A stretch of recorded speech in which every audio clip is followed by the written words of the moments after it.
Hello everyone.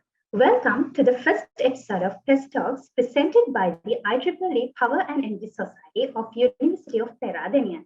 I'm Kavin Tenora, the Secretary of the Power and Energy Society. PES Talks is a platform where youngsters meet experts.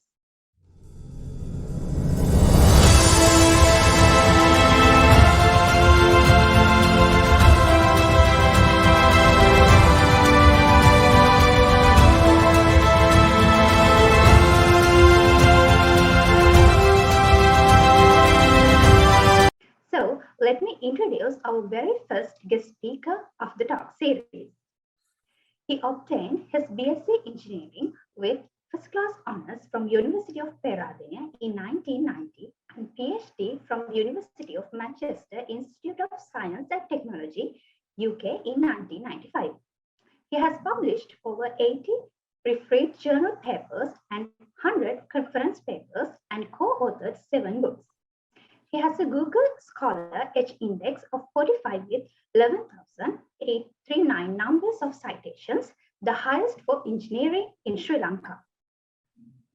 And it's a great honor for me to say that he has been ranked among the top 2% of researchers in the world and second in Sri Lanka, according to an article published by researchers from Stanford University and Elsevier BV in 2020.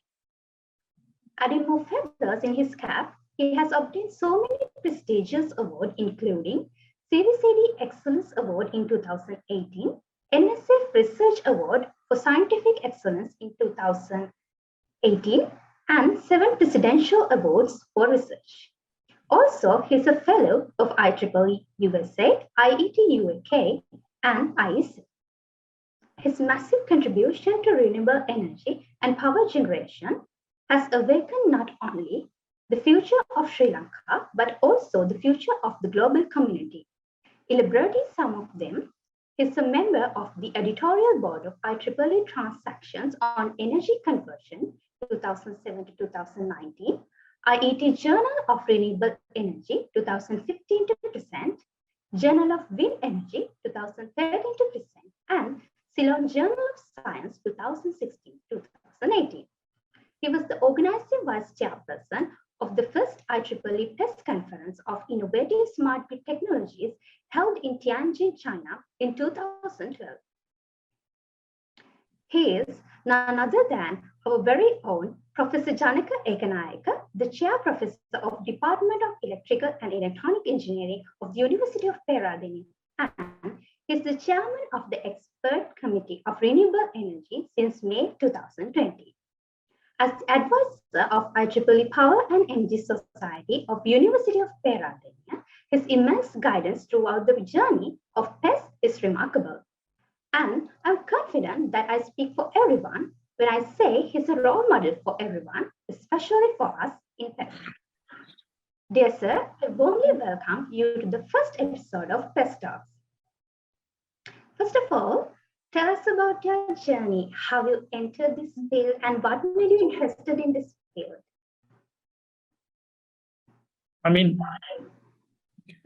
Thank you very much, Kavini, for that long and detailed introduction. When I look at my journey, I was, for some reason, my mother decided to make me a generator by giving the name Janaka. So that's where my journey started without knowing that I would do electrical engineering. But I used to be doing, hobby. My hobby was making electrical circuit right from the school days. I could remember in grade 6 or 7, I managed to make the first radio, and getting a signal out of that radio was a remarkable achievement in that age. So I was, either breaking or making things until I joined the university in 1983. I came under a merit pass from Government Science College of Matale.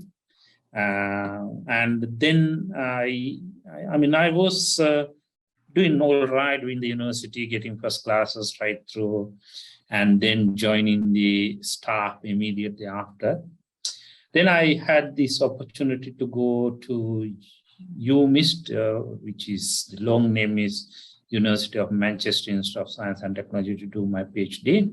And that again I was able to do a real practical PhD, which was making a large power electronic circuit to support the grids.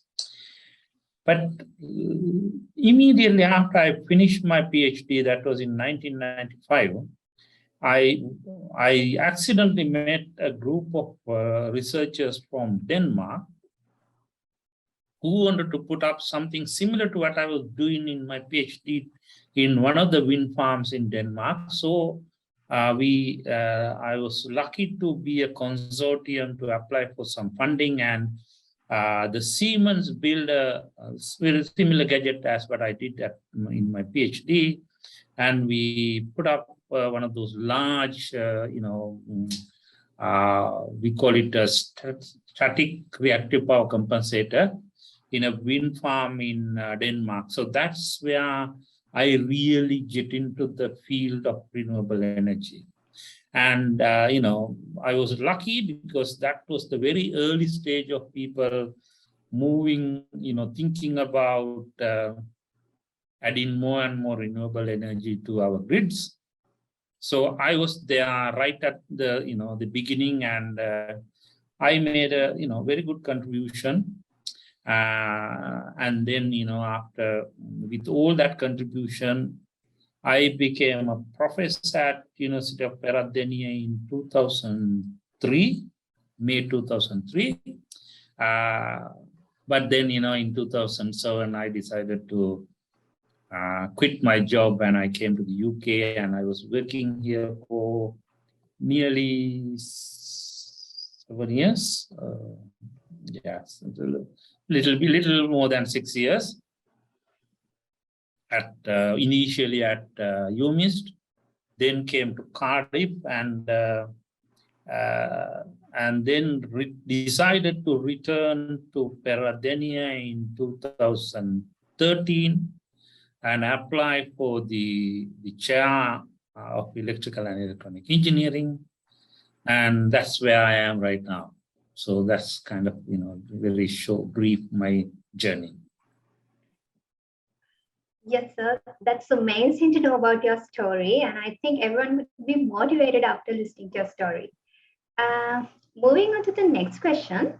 So can you explain the current situation of the power and energy field, like given the energy crisis and the recession the country is facing at the moment? If we particularly look at Sri Lanka as the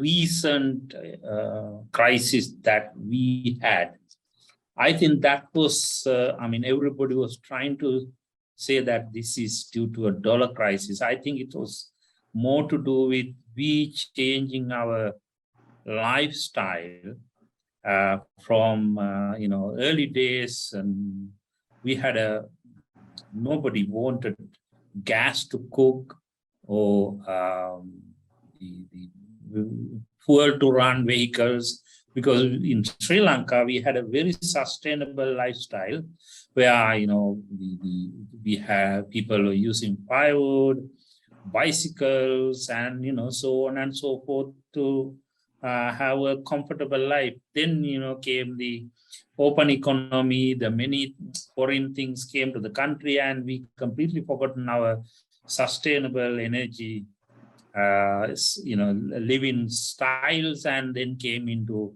more fossil fuel based energy regime, energy utilization regime, and we came to that regime the time the world is trying to go away from that regime. For example, with the Kyoto Protocol, the entire world decided that the global warming is man-made scenario, and there is an issue with energy security, so we must move on to renewables. And at the similar time period, we started building our coal power plants, large fossil fuel power plants, and our argument was these Western countries has put up this. They became developed countries because they put up coal power plant or large gas power plant and destroy the environment on the way. But now they are trying to tell us that we shouldn't burn fossil fuel. But I think that's again a wrong the misconception we had, because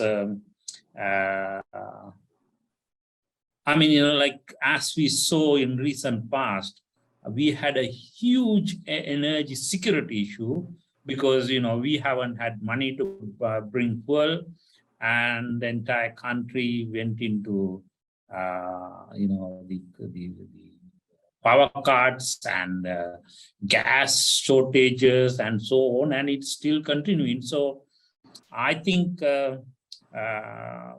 we would have started with whatever the renewable. We are, compared to other countries in the world, we are leading because we have few large hydropower plants. So our renewable share is anyway around 30 to 40%. But I think we should have gone with more indigenous power plants than trying to depend on the coal or other fossil power plants. So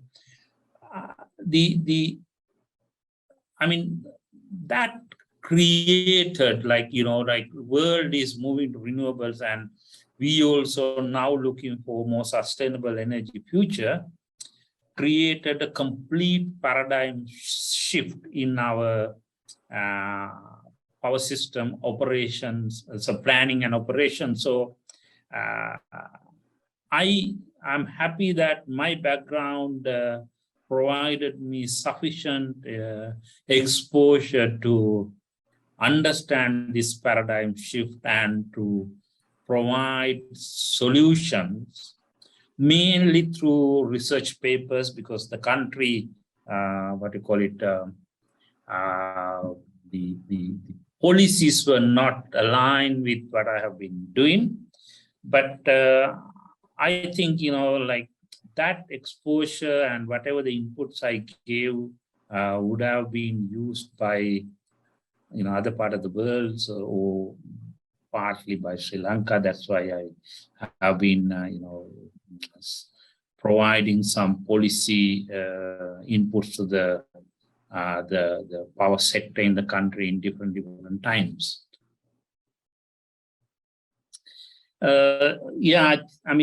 I hope that that's you and kind of a broad overview to your question.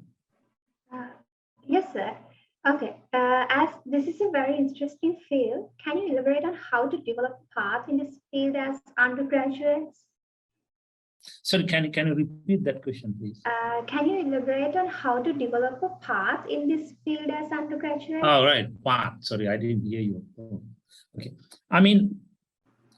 That's why I said, now the renewable will be the future.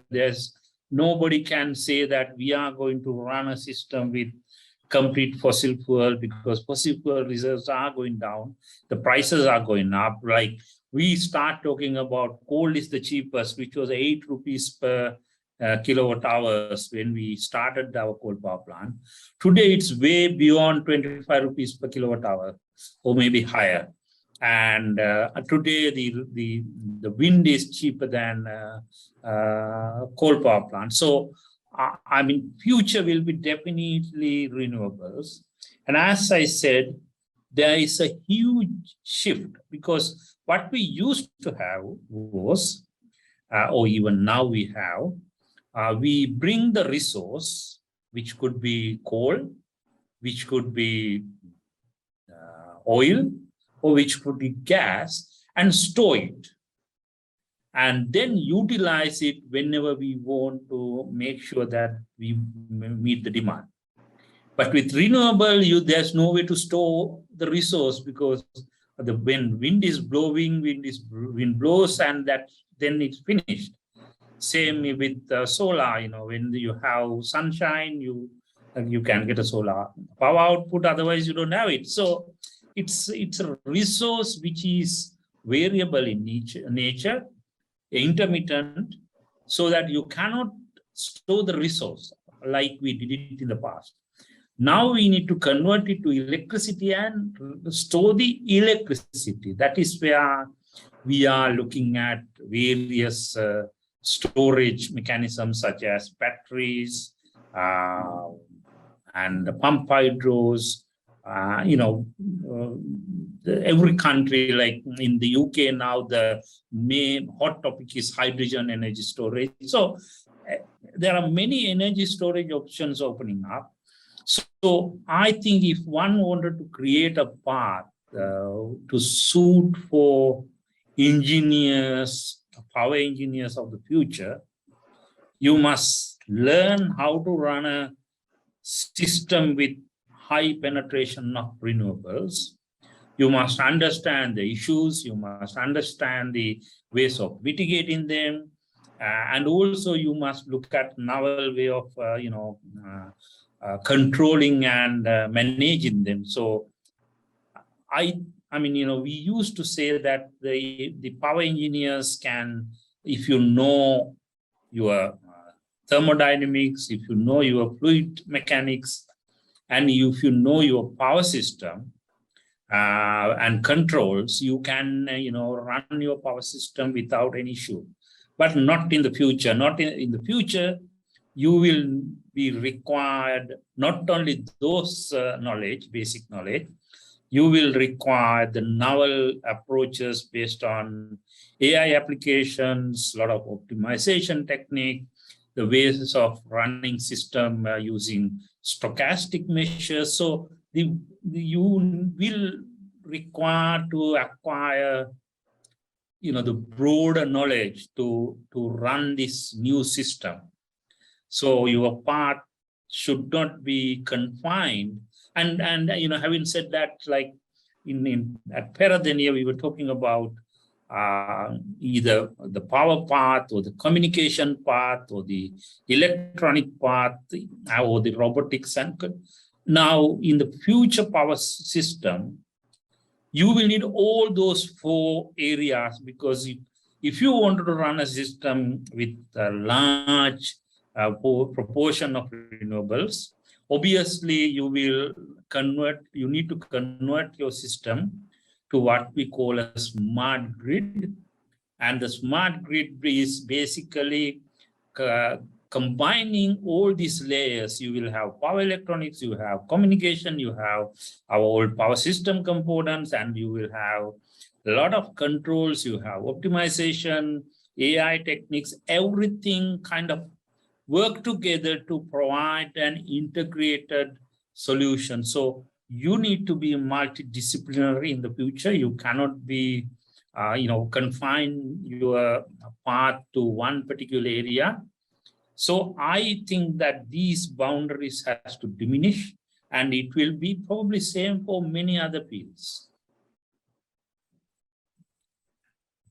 I think that would be really beneficial for those who are interested in power and energy field, and also was inspiration for everyone.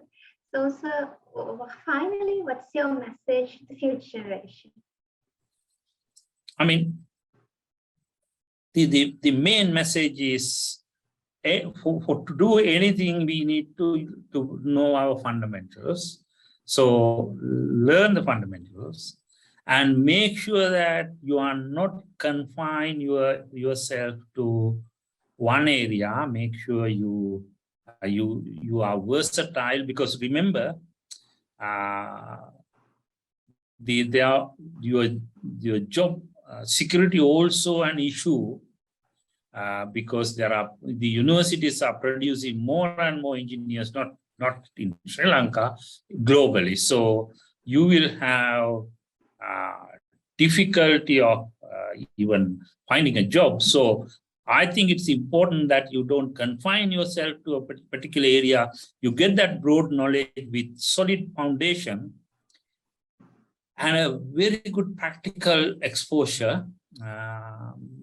Then you will be shining anywhere. It's like, okay, generally the students from Sri Lanka, whatever the university they are coming from, I have seen them doing very well in the world. That's why we have such a huge demand. If you look at our 20% of our graduates end up doing PhDs in the countries like UK, USA, or Australia, because that demand is because our students has that strength. So I would guess that, like, the issue is only 20% is getting that strength. I think that can be widened, and our engineers can serve the world better if you if you are versatile and open yourself to any allied area. So that's my message to budding power engineers. Thank you very much, sir, for joining us today, despite your busy schedule, to share valuable knowledge and to kickstart the best talks. Thank you, Kavini. So, winding up for today, do not forget to subscribe and get notified for the upcoming events on Pest Talks. Have a nice day. See you soon with the next video of Pest Talks. Thank you.